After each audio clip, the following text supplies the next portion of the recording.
বন্ধুসকল নমস্কাৰ। ৰাতিপুৱা এজন কাষ্টমাৰ আহিলে, তেওঁ এণ্ট্ৰকখন লৈ গ'ল। কাষ্টমাৰ মানে তেওঁ বেপাৰী, তেওঁ বিকিবলৈ নিছে। দেখা পালে ভিডিঅ'টো এটা ভিডিঅ' দিছিলোঁ।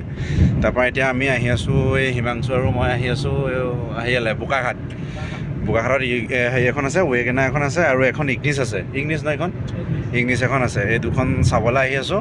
আৰু আমি লৈ আহিছোঁ 2013 লাষ্টৰ স্পৰ্টছখন ইয়ন, সেইখনো সেই মোৰ লগৰ এজনে কথা পাতি আছে, তেওঁকো বিকিবলৈ লাগে। যদি পচন্দ হয় তেওঁ ল'ব, সেইখন এডভান্স মাৰিলে বাৰু।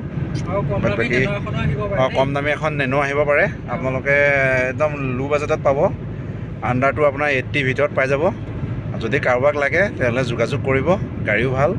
আমি তাকে 3খন গাড়ী ধান্দাত আহি আছোঁ। এতিয়া কি হয় আগলৈ ভিডিঅ'টো চাই লওক। পোষ্টখন এইখনে আপোনাৰ বোকাঘাটত এই লগৰজনক ডেলিভাৰী দিলোঁ। গাড়ীখন আপোনাৰ বিক্ৰী হৈ গ'ল। এই পে'মেণ্ট চব হৈ গ'ল। এই কেনেকুৱা পাইছা গাড়ীখন? গাড়ী মজা ন?